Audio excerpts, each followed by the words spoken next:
Olá e bem-vindos ao Liberdade para Escolher. Meu nome é Fábio e no programa de hoje vamos falar sobre a guerra na Ucrânia e seus impactos para os consumidores no Brasil e no mundo. Vamos falar sobre os efeitos da guerra na política internacional, na economia e, mais importante, no bolso dos consumidores. Vale ressaltar que nada do que eu falar aqui é recomendação de investimento ou de assessoria financeira. O propósito desse vídeo é simplesmente educacional e de entretenimento. Lembro que você pode assistir ao Liberdade para Escolher no YouTube, e se você estiver assistindo agora, lembra de curtir o vídeo e de se inscrever no canal, ou você pode ouvir os episódios também onde estiver, através do podcast, no Spotify, Apple Podcast, Google Podcast, qual preferir, e se você estiver ouvindo, lembra também de deixar 5 estrelas no programa, porque realmente nos ajuda a espalhar a mensagem para novas pessoas. Eu queria começar falando, né, pode parecer estranho um programa sobre consumidores falar sobre a guerra na Ucrânia. Primeiro de mais nada, eu sou formado em Relações Internacionais, eu sou mestre em Relações Internacionais e é um assunto que eu, pessoalmente, gosto muito de estudar, acompanhar, né, até pela minha formação e pelo trabalho que eu desempenho no dia a dia com política internacional. Então é um assunto que já imediatamente quando começou, eu comecei a seguir. Mas também tem um lado pessoal, o lado de que eu conheço muitas pessoas que são ucranianas, eu trabalho diretamente todos os dias com 3 pessoas que são ucranianas. E se você ouviu o episódio da semana passada que eu conversei com o Mário Calzavara sobre o Bitcoin, eu falei como eu acabei fazendo uma doação em Bitcoin para o governo ucraniano para poder combater as tropas russas que estão invadindo a Ucrânia nesse momento. Se você tiver interesse em também doar, participar, alguma coisa nesse sentido, eu vou deixar aqui na descrição do vídeo e também na descrição do podcast os links para vocês poderem ter mais informações. Mas, que nem eu estou falando, a razão de eu estar falando sobre esse assunto hoje é também porque é um assunto pessoal. E é realmente uma coisa que está acontecendo hoje muito séria na Ucrânia e que pode parecer na televisão que não é tão sério, que está muito distante, mas realmente vai afetar todos os consumidores no mundo inteiro e também no Brasil. Outra coisa também que para mim é muito importante falar isso, é que eu acho que é uma forma que eu tenho como ajudar. Então uma forma, como eu falei, é a doação que eu fiz, se vocês quiserem contribuir também, eu vou deixar os links. Mas a segunda forma é falar sobre o assunto, deixar ele atual e principalmente informar as pessoas que talvez não estejam, que não conheçam muito sobre o assunto, ou que não estejam tão próximas do que está acontecendo, fiquem por dentro. Então uma coisa que eu queria contar, por exemplo, é que um amigo meu, a esposa dele, o pai acabou falecendo vítima de um bombardeamento que teve na Ucrânia, e era uma pessoa civil, uma pessoa que estava andando pela rua, não conseguiu se abrigar a tempo e acabou falecendo. Então, para mim é realmente importante falar desse assunto hoje e mostrar, primeiro, que a guerra é uma coisa horrível e que as pessoas estão sofrendo e que a gente precisa realmente acabar em algum momento com o que está acontecendo lá. E a gente vai falar sobre algumas sanções que foram colocadas, principalmente pelos Estados Unidos e a Europa, contra a Rússia para tentar diminuir, desescalar o que está acontecendo agora em termos da guerra na Ucrânia.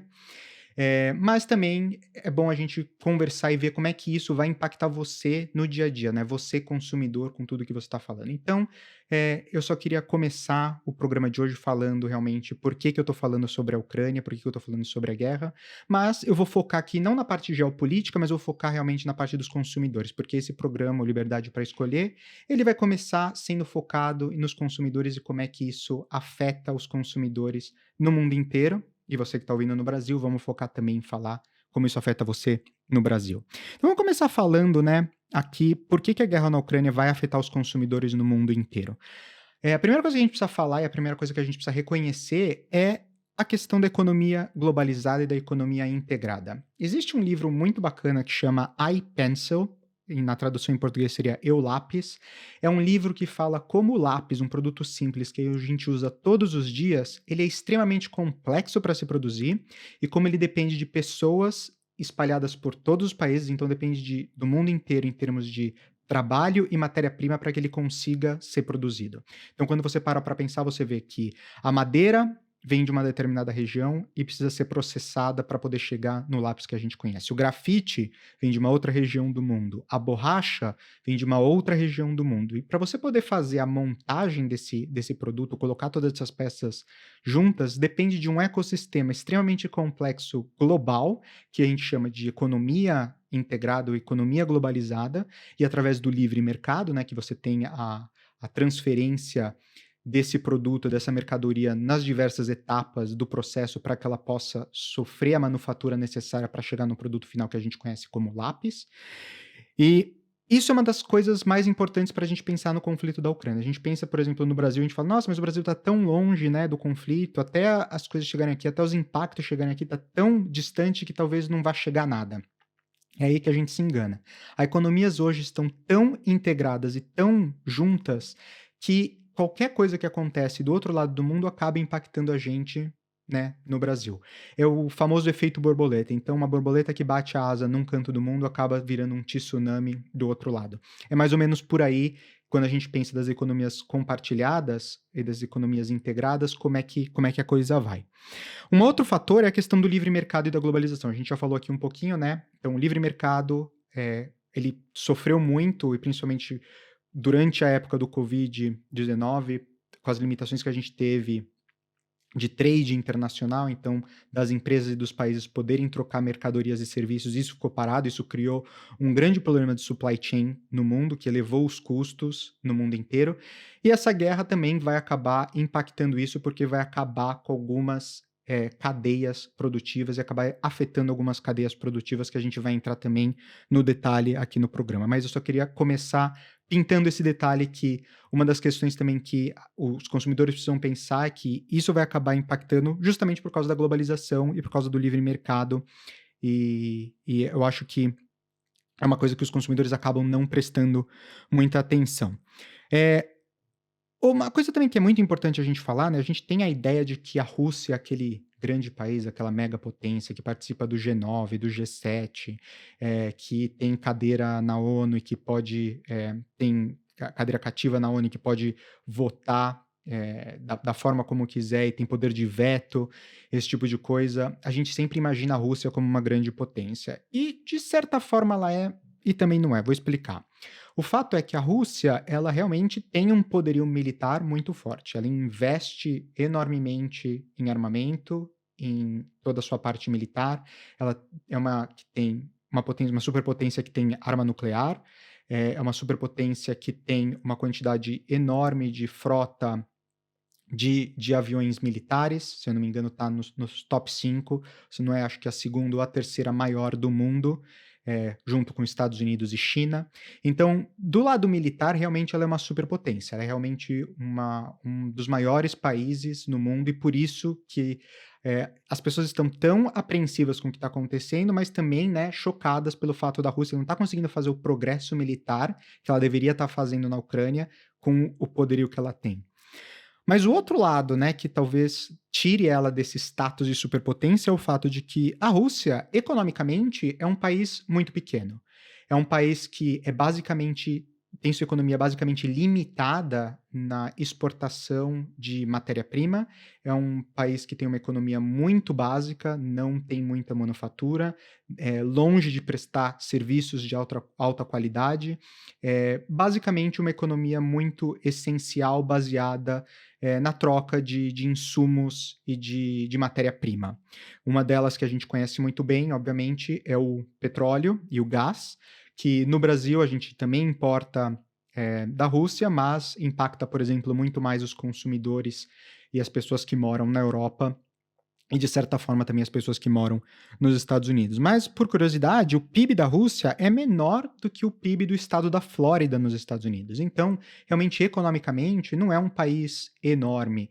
É um país que a gente, principalmente a gente aqui na Europa, somos extremamente dependentes do ponto de vista energético, mas a Rússia também é extremamente dependente do ponto de vista econômico da Europa. Então a gente vai entrar um pouquinho nas sanções que foram colocadas em cima da Rússia e como isso vai afetar as pessoas que estão na Rússia, mas também os consumidores no mundo inteiro, os consumidores no Brasil. Mas eu queria começar também falando aí da economia simples, que é a economia da Rússia. E eu queria citar aqui alguns exemplos e alguns produtos que a Rússia e a Ucrânia juntas acabam produzindo, que isso com certeza terá um grande impacto no mercado internacional.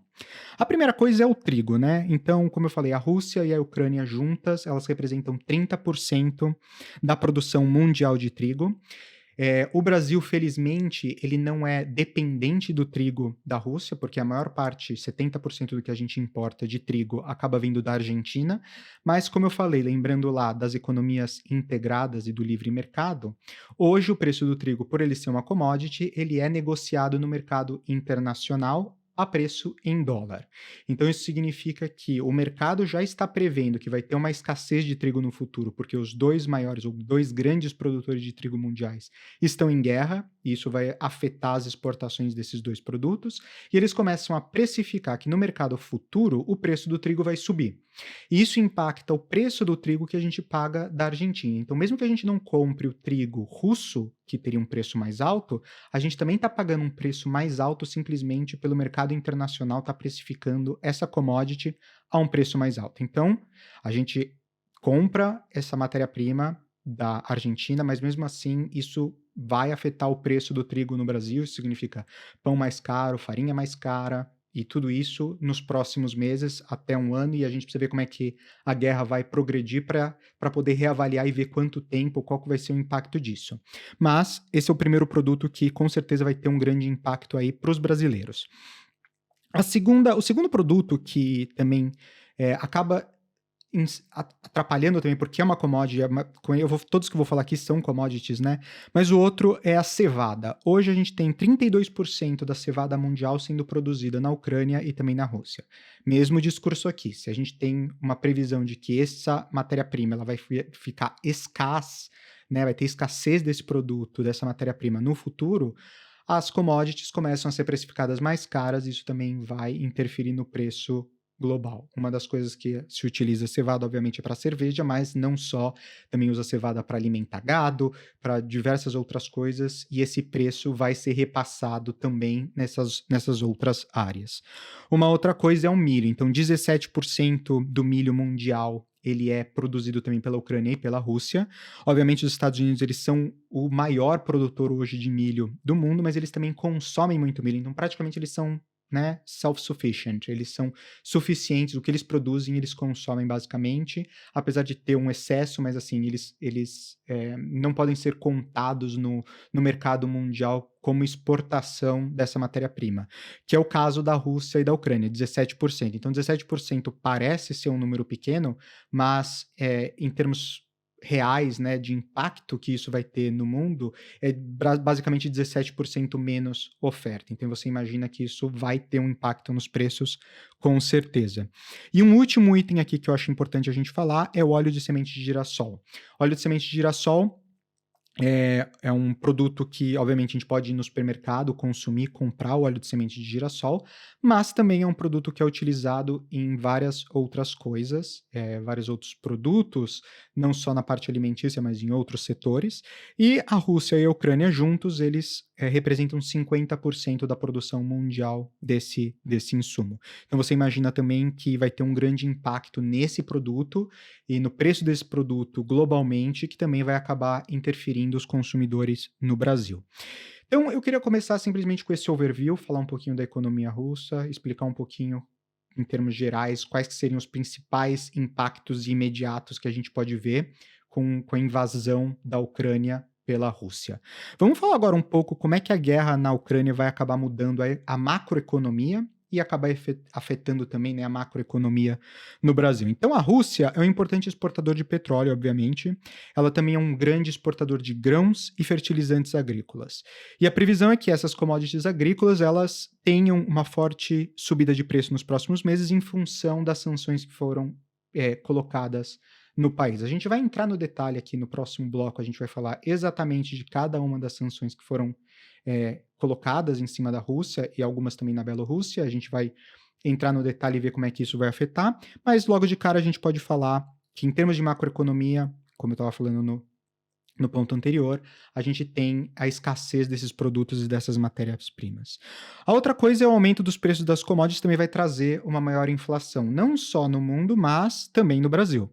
Então, para conter a inflação, a gente vai esperar aí que o Banco Central vai aumentar a taxa Selic, então ela vai continuar subindo. Isso vai fazer com que os títulos da dívida pública brasileira se tornem mais atrativos para os investidores, mas também significa que a gente vai estar pagando mais caro para poder pegar dinheiro emprestado no mercado internacional e no mercado nacional.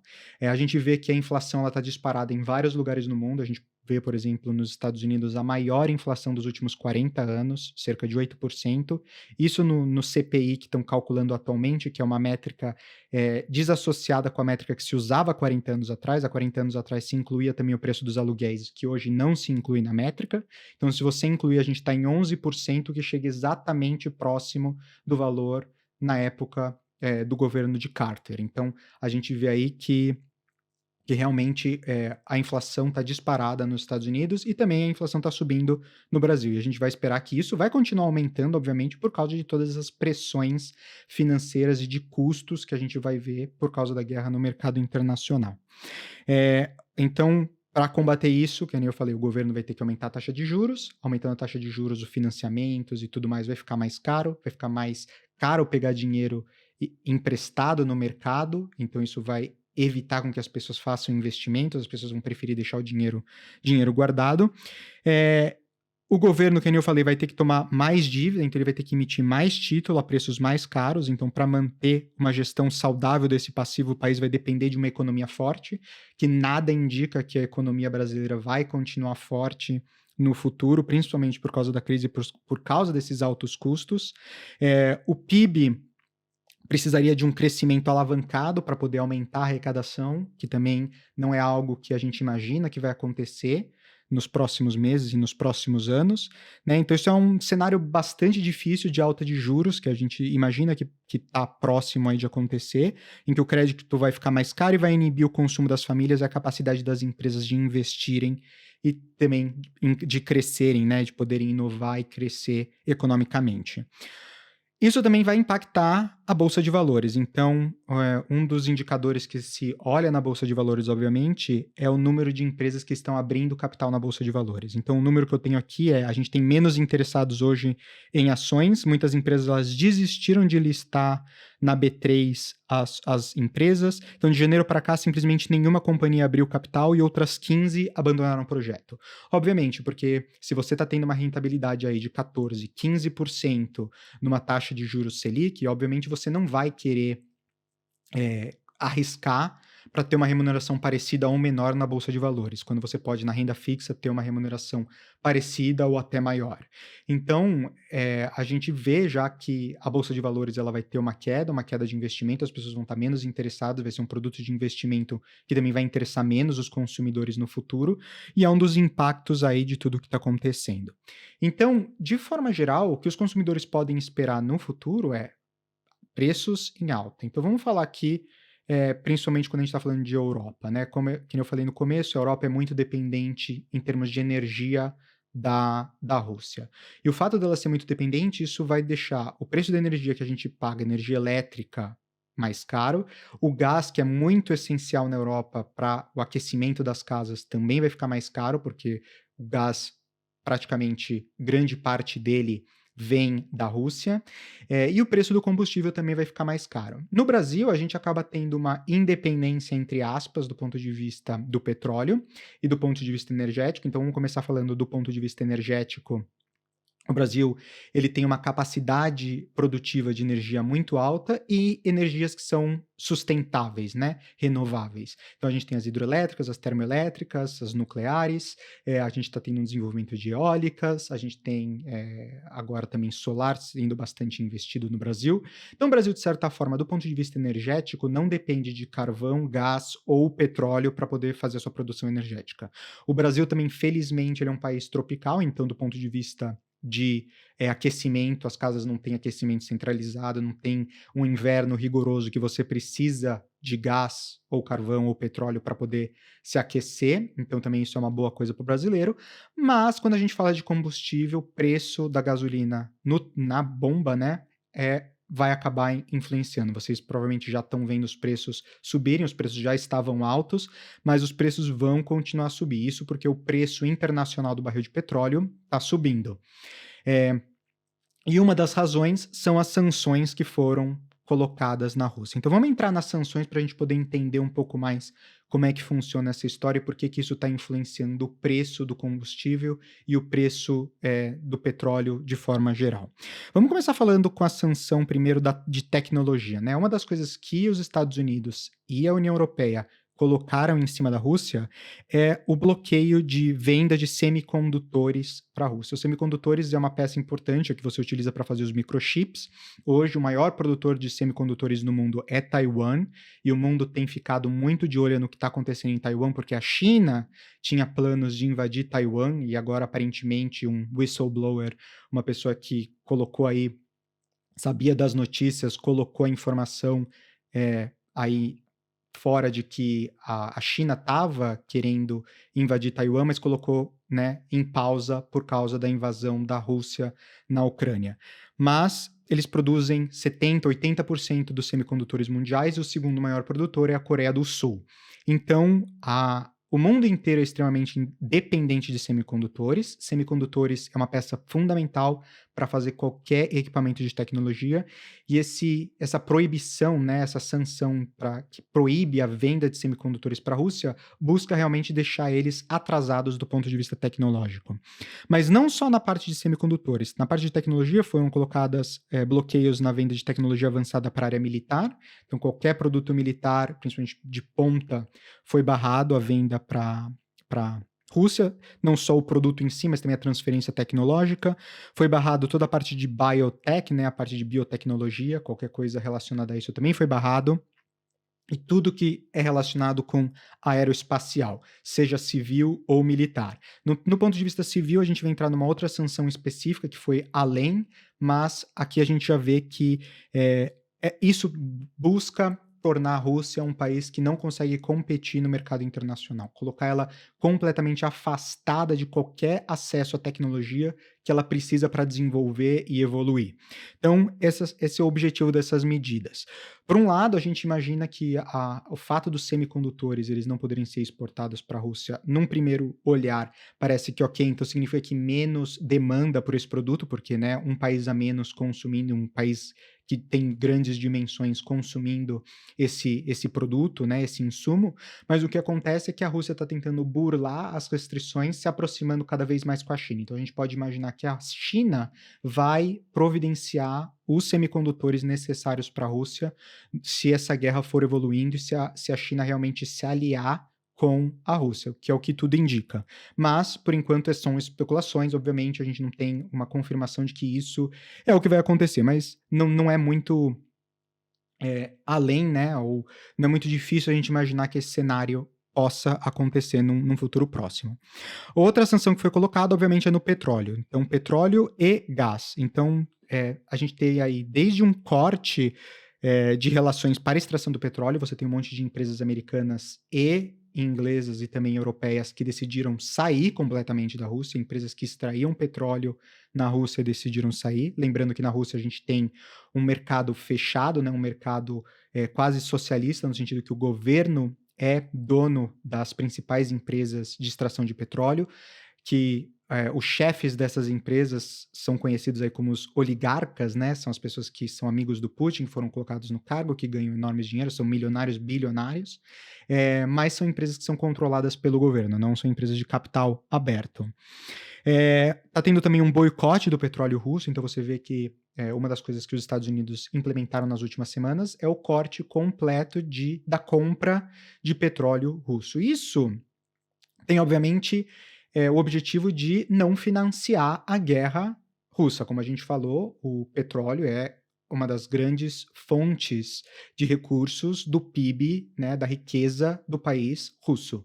Então, diminuir a importação desses insumos, que são extremamente importantes para a economia russa, é o que vai levar você colocar pressão em Putin também e na economia para que ele possa parar com as ofensivas que ele está fazendo na Ucrânia.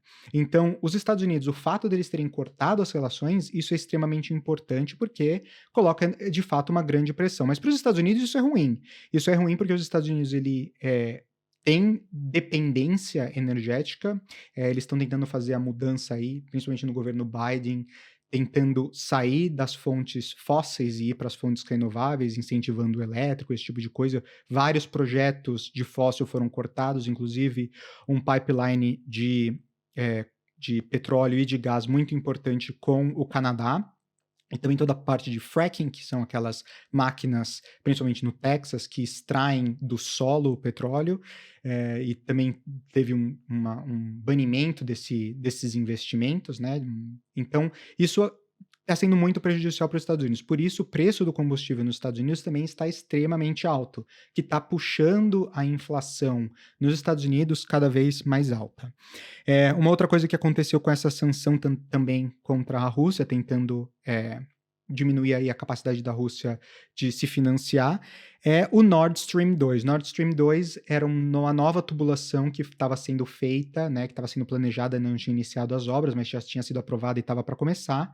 Era uma tubulação de gás que ia sair da Rússia pelo oceano e se conectar diretamente com a Alemanha. A Alemanha depende 70% hoje do gás russo. Então, vai ser muito difícil para a Alemanha fazer essa mudança, né, essa transferência, tirar essa dependência que eles têm hoje da Rússia, mas eles tomaram essa decisão importante como uma forma de mostrar solidariedade para o povo ucraniano e tentar combater os avanços que a Rússia está fazendo. Esse projeto era um projeto enorme, como eu falei, a Rússia ganha muito dinheiro não só na construção desse pipeline inteiro, né, desse oleoduto, desse gasoduto que ia ser colocado, mas também com a venda, obviamente, da matéria-prima. Então, o fato deles não poderem mais remunerar isso é uma consequência importante que foi uma das sanções que foram colocadas, né.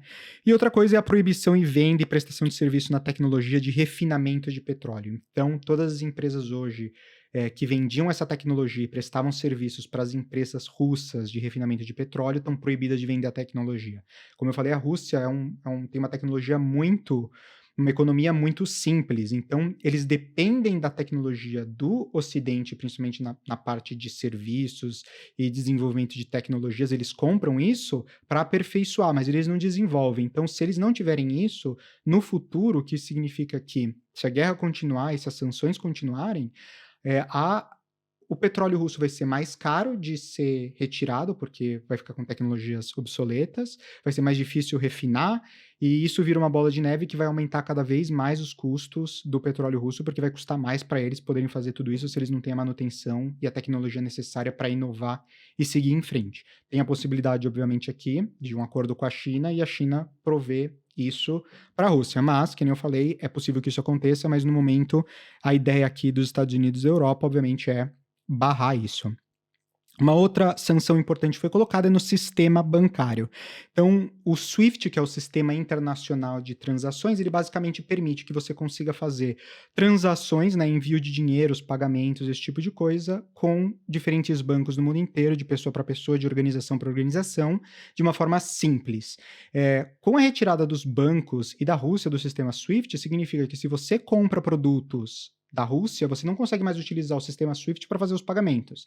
Existem outras formas, de novo aqui entre a China, com seus próprios meios de pagamento e seu sistema de pagamento que poderia prover isso para a Rússia, mas o SWIFT é um sistema internacional. O fato deles não estarem dentro do sistema internacional evita, por exemplo, que os agricultores, as empresas no Brasil que queiram comprar insumos, principalmente a gente fala aqui, né, dos produtos agrícolas da Rússia, os fertilizantes, que representam 70% do que a gente importa de fertilizantes hoje vem da Rússia, para você fazer o pagamento disso, quando você importa, você não vai mais poder usar o sistema SWIFT. Então, significa que você vai ter que usar outras formas de pagamento que acabam demorando 2, 3, 4 dias para serem processados, às vezes até um mês para serem processados, e isso gera mais custos, obviamente, porque o SWIFT é muito rápido e barato, mas também mais complicações quando você faz as transações. Então, pode imaginar que também o custo de tudo que a gente faz, qualquer transação que a gente faz com a Rússia, vai acabar ficando mais caro.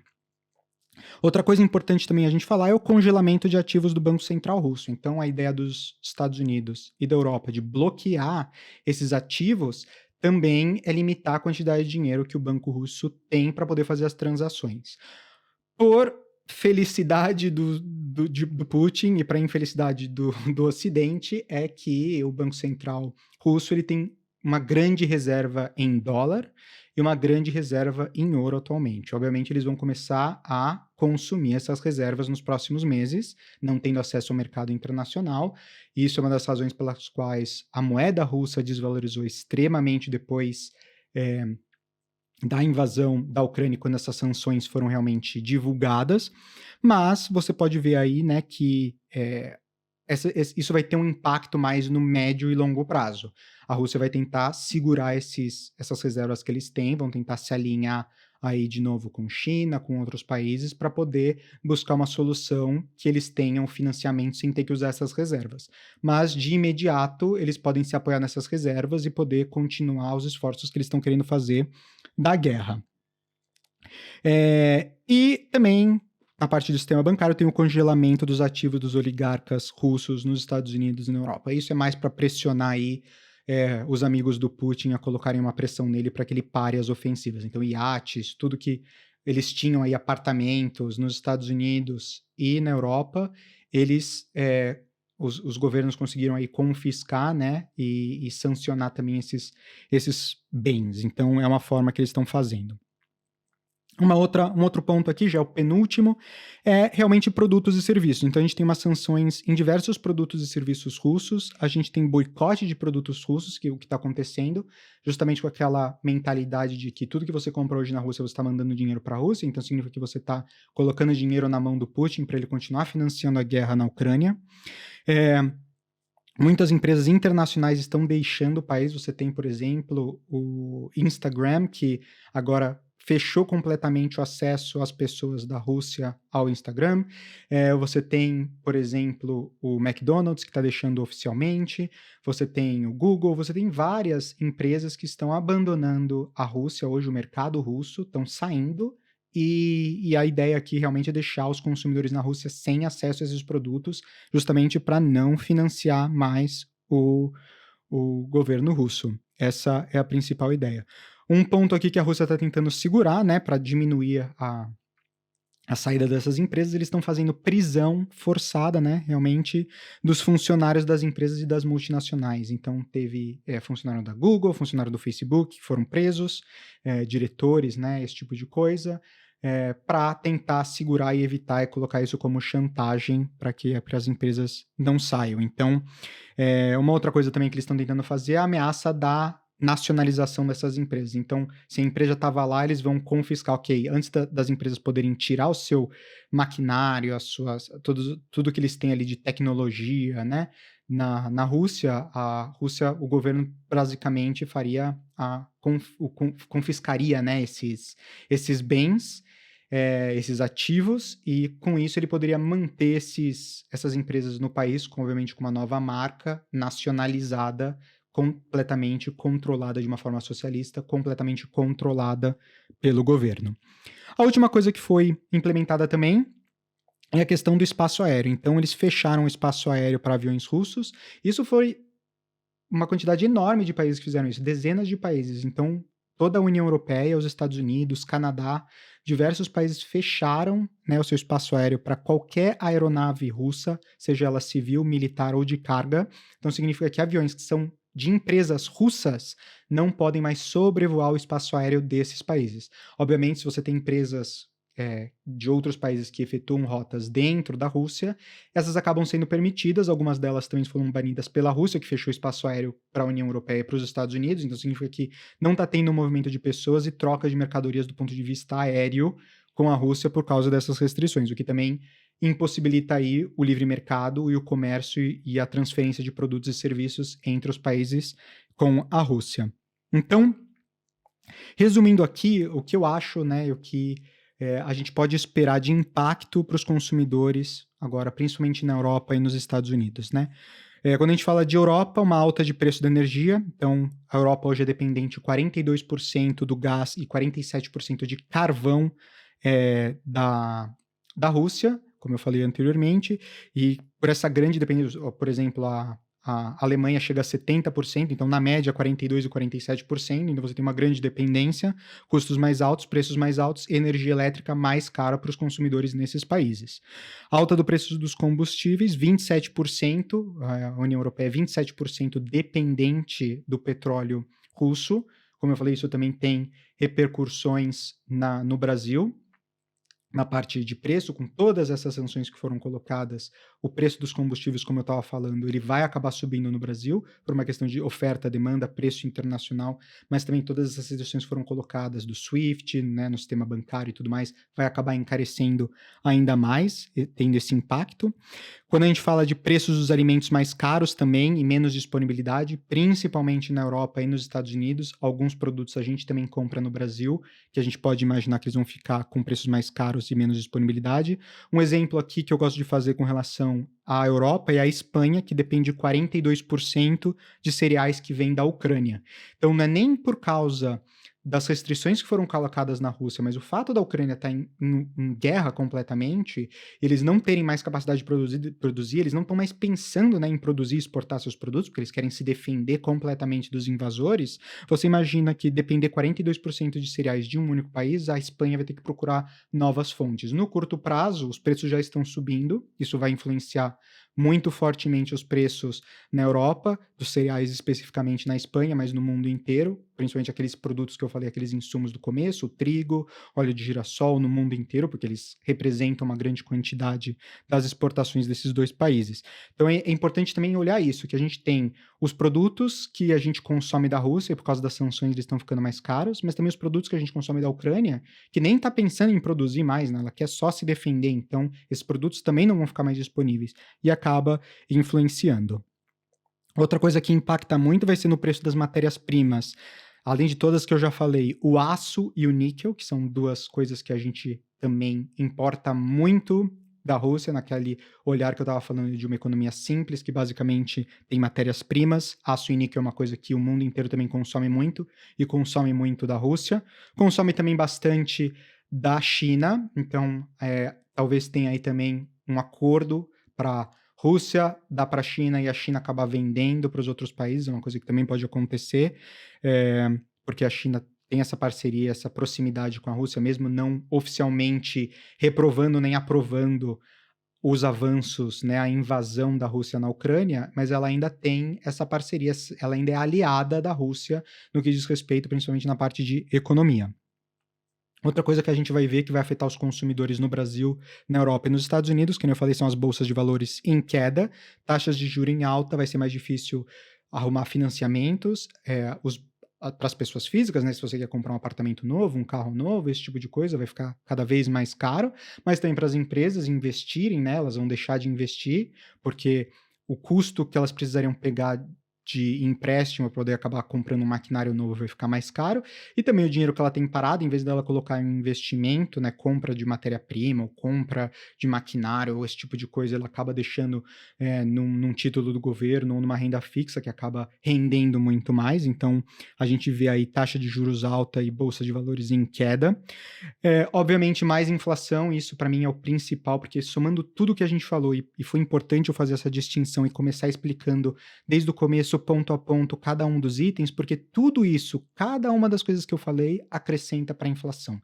Cada coisa adiciona um custo, adiciona um problema de oferta, então escassez, né, redução de oferta para uma demanda que, se continuar igual, acaba já gerando uma inflação, um aumento de preços, mas também por causa do Covid-19, que os bancos têm, imprimido muito mais dinheiro do que eles têm, às vezes, capacidade produtiva. Por exemplo, nos Estados Unidos, eles imprimiram a maior quantidade de dinheiro em circulação na história dos Estados Unidos por causa do Covid-19 durante o período do Biden.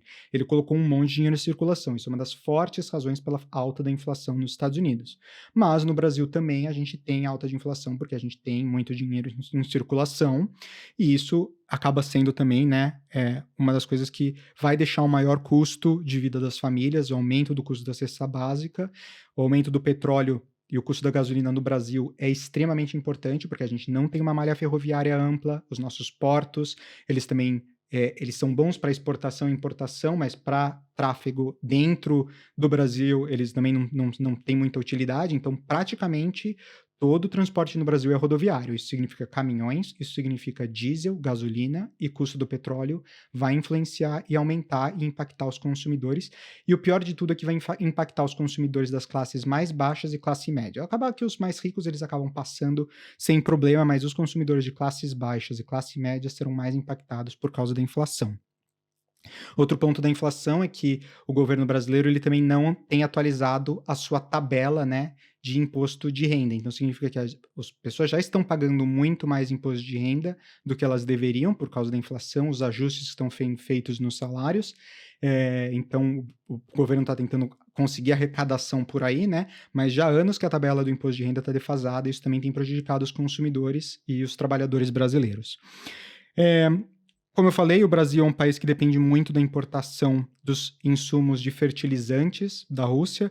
Eu falei 70%, mas na verdade é 85%, então é um número super alto, que gera uma dependência enorme do Brasil.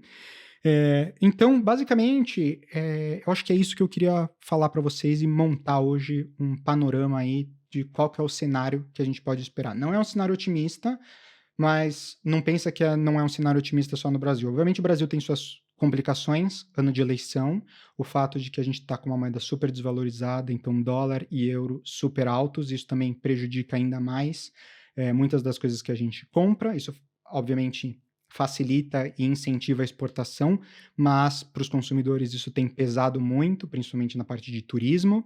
Então, quando a gente pensa nos impactos, eu não estou muito otimista na parte dos consumidores, quais vão ser os impactos dessa guerra e do cenário que está se desenvolvendo. A boa notícia é que não é só para o Brasil, né? Que nem eu falei, no mundo inteiro, Estados Unidos também está super mal, Europa, a gente vai esperar aqui também muitas coisas ruins vindo em termos de preço para os consumidores nos próximos meses e nos próximos anos, principalmente na parte de inflação e de energia. Mas, basicamente, é isso que eu queria falar hoje para vocês. Eu acho que dar essa visão macro do que o consumidor pode esperar, eu acho que é uma boa coisa para vocês aí, poderem entender um pouco do cenário e como é que, eu falei no começo, né, como é que o bater das asas de uma borboleta em um lado do mundo acaba virando um grande tsunami do outro lado do mundo. Então, uma coisa que está acontecendo na Ucrânia vai afetar o Brasil, vai afetar a Austrália, vai afetar os Estados Unidos, Canadá, enfim, o mundo inteiro está sendo impactado por isso.